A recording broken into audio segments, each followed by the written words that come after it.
Sometimes when customers are rude to you, life dishes out karma in ways you just would not expect. Hi, I'm a full-time Grab driver, part-time storyteller, and today's story will have a very satisfying ending, I assure you that. So once upon a ride, I was very tired. It was 8 a.m. in the morning. I was coming off a 10-hour shift. And one more ride, I told myself, just one more ride. And I got a ping for a job, going to Sentosa Golf Club. Very important that you take note of where this drop-off location is. Sentosa Golf Club. And that's near my house, because obviously you can all guess by now I live in Sentosa Cove. Clearly, right? I mean, where else can I possibly stay? Island life, island living, y'all. So anyway, I arrived at this person's condo, and this is something that really annoys me, and I'm sure many of my fellow drivers would agree, when customers fully abuse the 4-minute waiting time. So if they get into the car before the 4-minute mark hits after you've arrived, they don't get charged the waiting fee. Now, I saw the clock and it was probably about 3 minutes in, and this lady took her time to get into the car. She was walking slowly, coming out of the lobby, and as she was walking in, I noticed that she had her wired earphones in. And so there are normally two things that I do whenever a customer gets into the car.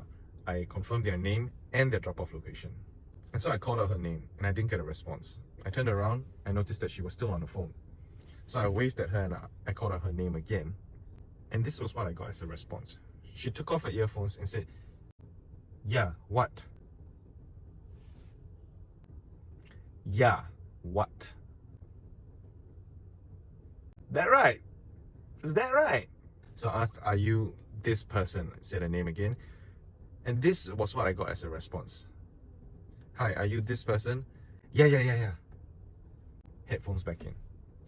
Yeah. Without even looking at me, yeah. Like that.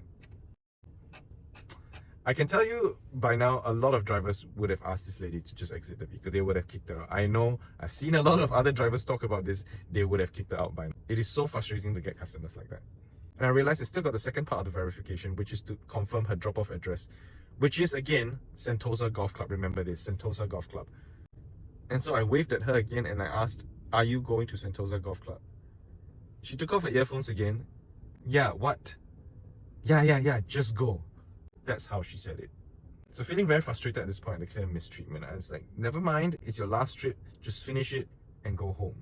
And as I started driving, something occurred to me that I actually have to talk to her again, something that I really did not look forward to doing, because as some of you may know, if you're going to Sentosa, you have to go through the tolls.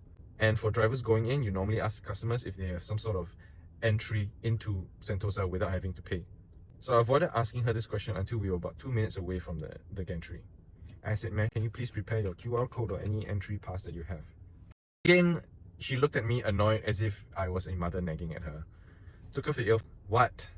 That's what she said. I said, "Ma'am, please prepare your QR code." She said, Yeah, I'll have it ready. Again with the yeah. This lady, we should just call her Yaya Papaya at this point. Miss Yaya Papaya. So Miss Yaya, I don't know whether she was getting ready her QR code or not, but when we reached the gantry, she showed me the QR code. And I asked her, "Ma'am, you don't show me the QR code, show the lady," which she tussed at me. And this was her response. She went and then showed the lady outside the QR code. I don't know why she was so pissed off with me. What was I going to do with the QR code? She showed the lady the QR code and the lady said it was the wrong one. So she said, "Hold on, I got another one." And then we spent the next 3 minutes waiting for her to sift through her phone to try and get this QR code. While behind me I could see a queue of cars just waiting to get in. And that 3 minutes was a waste of my time as well. I wanted to go home. We are not getting compensated for the extra waiting time. Drivers aren't paid by meter. So I had to sit there in traffic just waiting for her to get this bloody QR code, which she could have prepared beforehand. Eventually, we get through the gantry and we start driving towards Sentosa Golf Club. And just as we were about 50 meters away from the promised land of just getting this lady out of my car, something happens. She finally looks up from her phone and realizes something. And she says, "Hold on, wait, this is not it." And I knew something was amiss. I was so close, so I continued driving forward. And she said, Stop the car." And just as I was about to reach, I wasn't planning to stop the car, so I rolled on towards the lobby of Sentosa Golf Club. And she says, Stop, why won't you stop the car?" And this is not my location. We reached Sentosa Golf Club and I told her, "Ma'am, you booked a ride to Sentosa Golf Club." And here we are at Sentosa Golf Club. I opened the doors automatic. I opened the doors and I told her, please exit the vehicle. She looked at me angrily and she says, this is not my drop-off location. I want to change the address. And then she says, don't end the ride. I looked at her. I looked back at my phone. I see that we have reached Sentosa Golf Club, the place where I was supposed to drop her off at. I clicked end ride, confirm drop off. This was where she started shouting at me. So why did you do that? I told you this is not where I wanted to get off. I told you not to end the ride. Why would you do that? And I said to her, ma'am, you had plenty of opportunities to check where you were going when you were talking on your phone, when you were searching through your QR all the way along here, especially when I asked you at the start of the journey to confirm your drop-off location, to which your response was, and I quote, yeah, just go. And so I went, and we are here, and I've reached the location which you confirmed earlier. Could you please kindly exit the vehicle? And just in that time, I received a ping for a job going out of Sentosa, which was perfect for me. I could just drop someone outside Sentosa and then make my way home. Okay, I guess I gave it away that I don't actually live in Sentosa. And she says, no, I refuse to get out of the car. And then I said, okay. As I closed the door, I said, you are welcome to follow me to my next pickup location. So I started driving off. She's like, wait, where are you going? I have another customer. I'm going to pick that next customer. You're welcome to go to that next location and drop off there, or you can get off here. She hissed at me again and asked me to open the door. She wanted to get up. And so I did. And just as she was stepping out of the car, she turns back and mutters under her breath, jerk.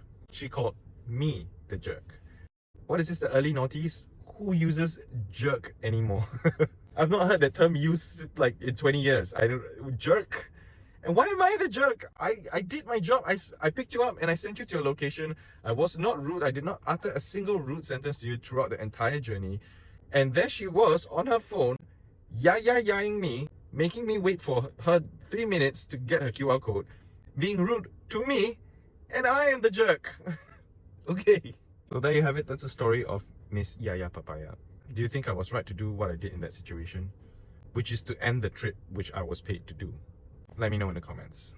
Plus, I just noticed this after doing the video, that I got a 1-star rating in my last 100 trips. Any prizes for guessing who it was? Well, if there was anything remotely positive that I could take out of this story, that would be this. And that would be a reprisal of an old new insult that I could add to my vernacular.